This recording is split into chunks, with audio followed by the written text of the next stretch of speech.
10 horas e 48 minutos, horário de Brasília. Sejam todos muito bem-vindos em imagem e som em mais uma edição do Coliseu da Guardiã. Aqui na Guardiã da Notícia, a maior rádio digital com jornalismo regional do estado de São Paulo. Olha, dando sequência às nossas sabatinas com os candidatos, tanto ao governo, ao Senado e a deputados federais e estaduais. Hoje, aqui na região do Grande ABC e um pouquinho mais tarde, lá no Alto Tietê, eu recebo em nossos estúdios o candidato ao Senado, ex-ministro Marcos Pontes, do PL. Seja muito bem-vindo. Obrigado pela oportunidade. Sempre um prazer estar aqui, né, e poder conversar com as pessoas daqui. Então, um abraço a todos que nos acompanham também. Candidato, o senhor veio pela segunda vez aqui na região do ABC para caminhadas de campanha. Isso. Por que esse foco na região do Grande ABC? Olha, aqui é uma região extremamente importante do estado, uma região que tem uma população bastante grande, bastante produtiva aqui. Então, é importante você passar nessas cidades, conversar com as pessoas, né, e ouvir das pessoas também o que elas esperam, quais são as expectativas, né, com relação ao Senado. O Senado, muita gente confunde muito com a Câmara, né, e acaba não tendo noção das diferenças entre a Câmara e o Senado. É importante conversar com as pessoas, esclarecer, trazer propostas, falar de propostas. Então eu gosto muito de conversar. Eu sou do interior, de Bauru, a gente gosta de conversar, né, sobre isso também. O senhor decidiu ser candidato ao Senado por quê? Olha, eu tive no Ministério, obviamente, quando você é ministro, você tem uma série de interações com o Congresso Nacional, né, para muitas das pautas que envolvem as políticas que você implementa através do Ministério. Por exemplo, no Ministério das Comunicações, nós tínhamos uma necessidade de transformação do regime de concessão para autorização para as telecomunicações do Brasil. Isso porque as empresas estavam parando de investir no Brasil, com risco jurídico, risco tecnológico de perder suas frequências. Então tive que interagir muito com o Senado. Havia um projeto de lei, o PL 79, parado lá há 6 anos, para ter uma ideia, e isso estava impedindo o investimento das empresas no país. Aí entra a parte técnica, a importância da parte técnica, de ir lá conversar com os senadores, explicar a importância, né, de você ter essa mudança para atualizar o regime aqui no Brasil. E então tinha os bens reversíveis também para discutir. É um assunto complexo tecnicamente, aí você nota a importância de conhecer a parte de tecnologia. Conversei com eles, conseguimos aprovar isso em menos de 6 meses, e aquilo foi o ponto de partida para que a gente tivesse um leilão de 5G com sucesso aqui no Brasil. Se não tivesse aquilo, não tinha o leilão. Então isso é só um exemplo. Teve muitas outras ocasiões, como o acordo de salvaguardas tecnológicas para o Centro Espacial de Alcântara se tornar comercial. Hoje esse centro e esse acordo estava parado há 20 anos no Congresso, 20 anos. Então, fui lá também, em menos de 6 meses conseguimos aprovar, né, com uma grande votação, e com isso nós temos hoje o Centro Espacial de Alcântara em modo comercial, que pode render de 3 a 3,5 bilhões de dólares para o Programa Espacial Brasileiro por ano. 10 horas e 51 minutos, Marcos Pontes aqui na Rádio Guardiã, candidato ao Senado pelo PL. Ontem o IPEC divulgou, né, a sua última pesquisa com os candidatos ao Senado. Márcio França ainda lidera essa corrida. O senhor subiu, né, cerca aí de 5 pontos, Uhum. Já pontua com 18%. Qual vai ser a estratégia para esses próximos 10 dias, que é a reta final, onde de fato o eleitor vai escolher em quem vai votar? Eu mantenho basicamente a mesma estratégia. Eu estive bastante em muitas das cidades do interior. No interior, eu tenho vantagem no interior, né? Então eu sei porque a gente tem pesquisas localizadas. Aqui, agora eu estou vindo mais na região do ABC, depois na região do Vale do Paraíba, intensificar a campanha na cidade de São Paulo também.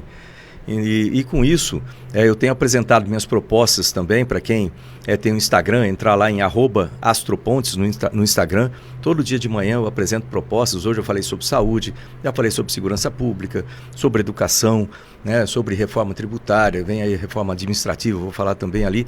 E isso é importante para as pessoas conhecerem você, conhecerem mais. Justamente porque nessa fase agora que eles vão começar a prestar atenção em cada um dos candidatos. E é importante para ter um voto bem consciente. Eu tenho falado bastante sobre 7 critérios para se escolher um candidato, né? São eles: histórico de vida, né? Você precisa ter um histórico de vida inspirador. Segundo, formação acadêmica, né? Para se discutir pontos importantes, né? Precisa ter formação técnica. Currículo, né? O que essa pessoa já fez pelo Brasil e já colocou a vida pelo Brasil. uma coisa extremamente importante é a parte de ficha corrida, vamos chamar assim. Né? É fácil, você pega no Google, põe o nome do candidato, põe investigação, ou pode pôr o nome do candidato e coloca ali processo, você vai saber se as pessoas já foi metida com fraudes, etc. E nós não podemos ter mais corrupção no governo, então precisa não votar em candidatos com essas fraudes. Quarto, ver a proposta, né, das pessoas, então por isso que eu estou apresentando todas as propostas. Tem também a parte de caráter, né? Observa, vamos dizer assim, o caráter daquela pessoa, né? E é importante você prestar atenção nas pequenas coisas, vão indicar as grandes coisas. E, finalmente, se você se identifica com as propostas. Eu, por exemplo, eu sou contra aborto, eu sou contra ideologia de gênero, eu sou contra a droga, eu sou contra a corrupção, obviamente, todo mundo tem que ser.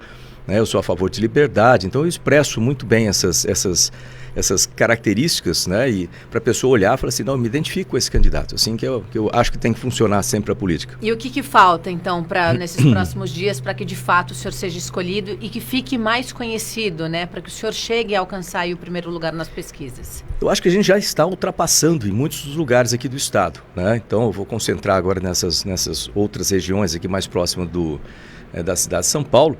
Mas o que a gente nota, principalmente para a eleição de senador, se você observar as pessoas, primeiro, como aparece muito de presidente, de governador, as pessoas veem isso aí, a primeira coisa que a pessoa reconhece. Depois vem os deputados que estão mais locais aqui, a pessoa começa a pensar nisso aí. O senador, as pessoas deixam por último, porque muitas vezes nem sabem qual a importância do Senado. Aí deixa por último para escolher. Se você observar nas pesquisas, se for dentro das pesquisas, tem um nível de desconhecimento ainda bastante alto. A pessoa sabe, por exemplo, sabe que eu sou astronauta, mas não sabe que eu sou candidato. A TV ajuda, o rádio ajuda, sem dúvida nenhuma. Mas as pessoas, às vezes, não estão muito preocupadas em olhar aquilo por enquanto. Então, você precisa trazer essas pessoas, fazer essa divulgação, muitas vezes boca a boca, né? Um passando para o outro, a internet, para conhecer mais esses candidatos. E eu estou aí, né, indo muito bem nessa parte. Eu vejo que quando as pessoas sabem, eu tiro fotos, às vezes a pessoa vem, pô, posso tirar uma foto contigo? Pode. A pessoa vem para tirar foto com um astronauta, né? É um personagem, como até outro dia o pessoal falou, eu sou um personagem da história do país, eu estou nos livros de história do país, né? Então a pessoa vem, tira foto comigo, eu falo, pô, você sabe que eu sou candidato ao Senado? Ah, não sabia. Pô, então me dá aqui um santinho, essa coisa que a minha família vai votar em você, sabe? Você vê que a aceitação é muito boa, mas precisa conhecer, saber que eu sou candidato. O senhor acha que vai dar tempo? Dá tempo, dá sim. O senhor escolheu o PL, o partido do presidente Jair Bolsonaro. Mais tarde o senhor vai para Mogi das Cruzes, que é a base do PL. O PL é muito forte ali na região do Alto Tietê. E, inclusive, o presidente do seu partido, Valdemar da Costa Neto, fica no escritório do PL lá em Mogi. O senhor está recebendo o apoio do partido? Sim, o partido tem apoiado bastante. Eu tenho ali o Tadeu Candelária, que é o presidente do partido, né? Então eu converso bastante com ele. Eu gosto, para notar, né? Eu gosto de conversar bastante e eu acho que a função de senador também é agregar os outros candidatos, deputado federal, deputado estadual. Então eu tenho ali um celular que eu uso exclusivamente para esses candidatos entrarem em contato comigo. Eu acho que é importante você liderar esse processo de unificar, de unir. E veja bem, não é nem só do PL. Tem os candidatos também da coligação, que eu mantenho um contato direto aí no estado todo. E isso aí faz um senso de equipe que é muito importante para que você tenha, não só agora nas eleições, mas depois principalmente, para que nós possamos trabalhar juntos para resolver problemas grandes do estado e trabalhar isso aí em conjunto. Assim a gente tem muito mais força para resolver esses problemas. Bom, a gente recebeu uma mensagem do Magrão. Ele fala que gostaria de desejar ao senador Marcos Pontes boa sorte na campanha e que o voto é seu. Obrigado aí, Magrão. Voto para você. Eu quero convidar o jornalista Joaquim Alessi, aqui da região do Grande ABC, para se sentar aqui nessa cadeira e fazer uma pergunta para o candidato ao Senado. E, na sequência, também o candidato Leone, que é daqui de São Caetano, também para participar com a gente. Bom dia, candidato. Bom dia. Obrigado pela deferência de fazer a pergunta. Eu queria falar a respeito de suplentes, porque, como o senhor mesmo disse, a população, de uma forma geral, não se informa muito dos candidatos. E não fica sabendo, por exemplo, que o candidato ao Senado tem 2 suplentes. Exatamente. Aí causa surpresa, como aconteceu no caso do Major Olímpio, que infelizmente veio a falecer durante o mandato. Hoje, se você perguntar para a grande maioria da população, ninguém sabe quem é o senador de São Paulo. Pouca gente conhece o Jordano lá. Isso. O senhor também é suplente, né? Sim. Existe um risco de judicialização caso o senhor vença a eleição e o Giordano venha deixar o cargo, São Paulo fica com um senador a menos? Como é que é isso? Não existe nenhum risco para São Paulo e nenhum risco de judicialização. Isso aí foi tudo analisado já pela parte jurídica, não tem nenhum risco disso aí, foi por isso que a minha candidatura foi aprovada e homologada.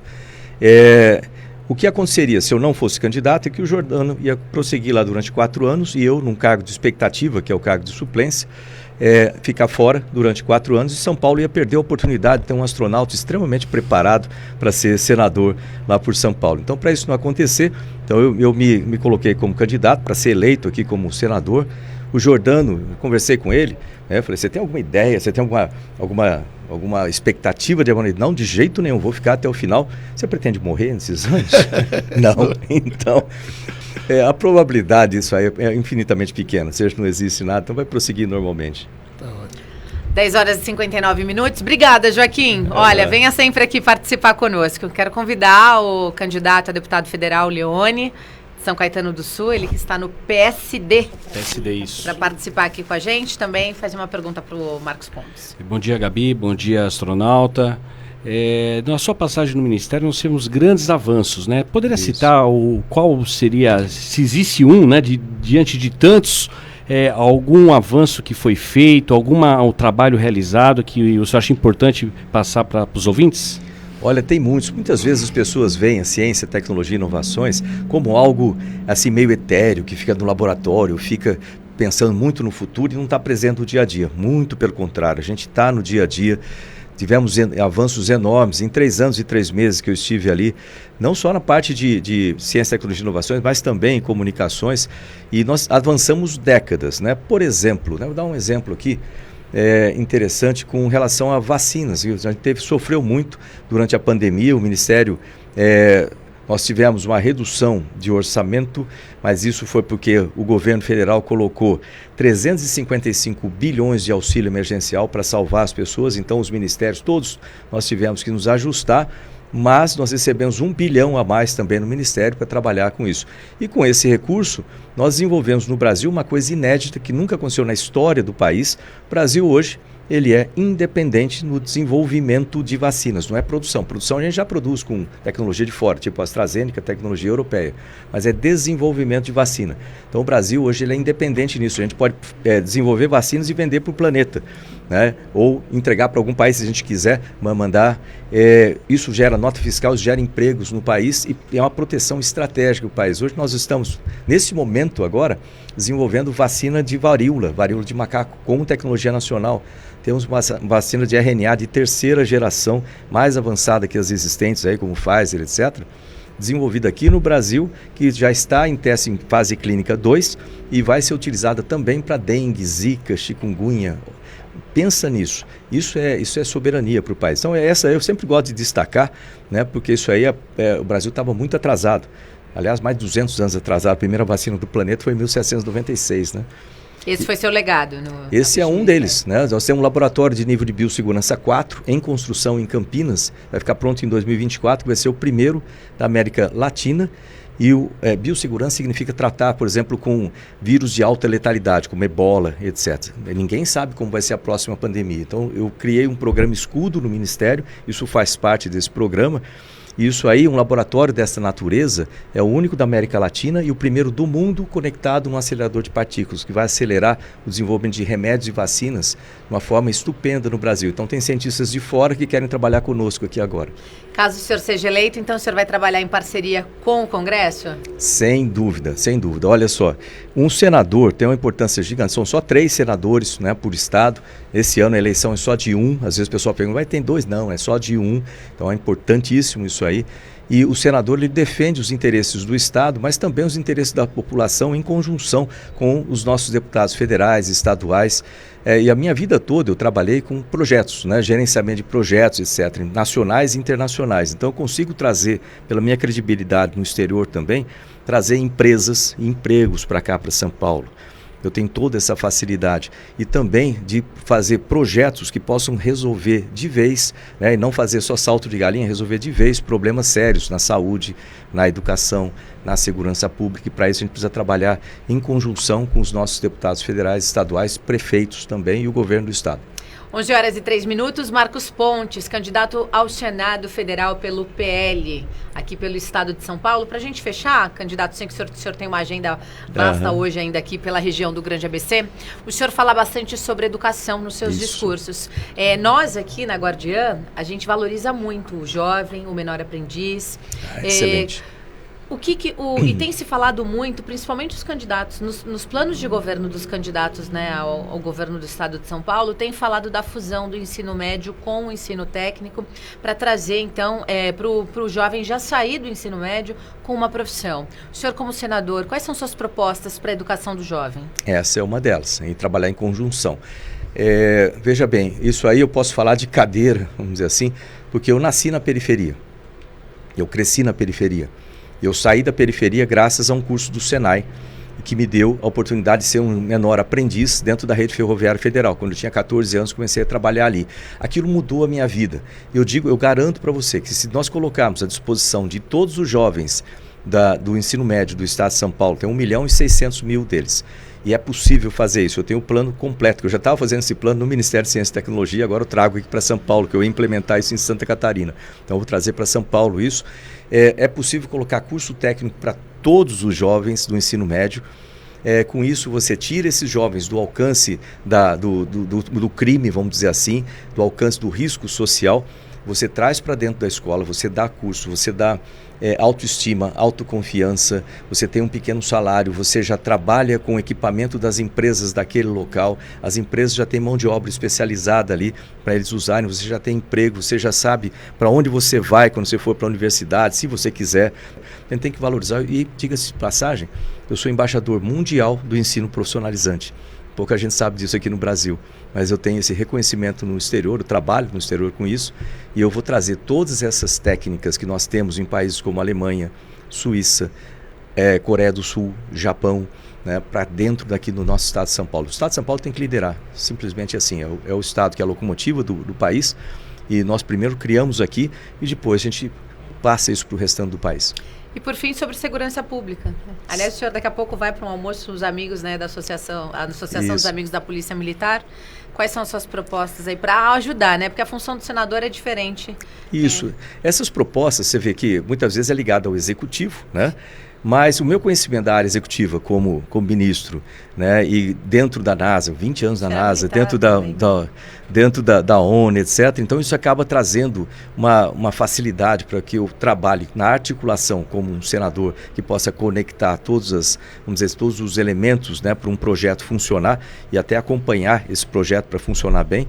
E na área de segurança pública é um sistema, né? Você tem que pensar de forma sistêmica. Eu passei 1h30 falando disso. Aliás, vou lembrar do pessoal, @astropontes, né, meu Instagram, para entrar lá, ver os vídeos. Eu passei 1h30 falando sobre segurança pública. Então vou resumir em uma parte importante aqui dessa área de segurança pública, que é o apoio. Você tem que ver desde a prevenção, tá? Não é uma coisa só que vai resolver. Então tem muitos projetos desde a prevenção, acompanhamento, monitoramento, infraestrutura, né, para a segurança pública, e chega no pessoal.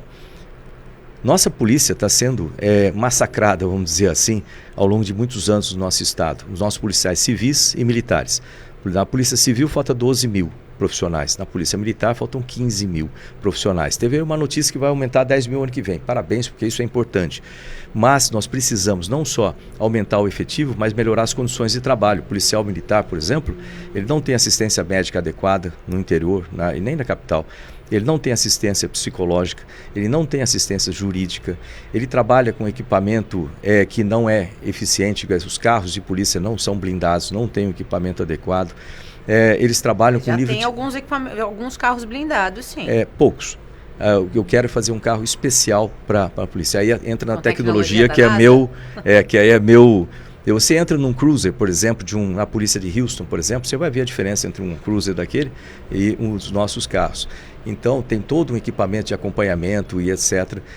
A inteligência da polícia também pode ser muito melhorada com tecnologia. A tecnologia, ela entra direto nisso, né? Então, o senhor vai mandar suas emendas, então, para o governo do estado investir em tecnologia para a segurança pública? Veja bem, não só emendas. Ele tem que trazer o projeto completo, colocar a emenda, trazer outros deputados federais, estaduais, para ajudarem nos momentos corretos do projeto, nas fases do projeto, de forma que você tenha algo perene. Então, para fazer uma solução perene. E cobrar também muito, né, para que a polícia tenha o salário adequado e tenha todos esses acompanhamentos. Se você for somar o que acontece com a polícia, com um salário baixo, que tem que um turno grande, você tem que vender o seu descanso. Qual seria o salário ideal para a polícia de São Paulo? Olha, se você comparar com os outros estados, né, a polícia de São Paulo está em 23º lugar em termos de salário, considerando o tamanho de São Paulo, o que acontece aqui em São Paulo, nós deveríamos ser entre o primeiro e o segundo no país. Então, é para não destoar do restante do país, eu não vou falar em valores,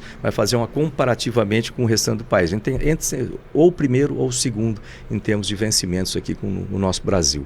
Suas considerações finais, por favor. Obrigada. Olha, eu gostaria de agradecer muito por essa oportunidade, dizer que a gente está aí literalmente decolando, uma palavra que eu gosto de falar, né? Eu sou o astronauta Marcos Pontes, número 222, candidato ao Senado aqui em São Paulo. Para o pessoal conhecer as minhas propostas, né? Entre lá na minha webpage, né? Na marcospontes.com.br e no meu Instagram, @astropontes. Olhar, se inscrever, acompanhar.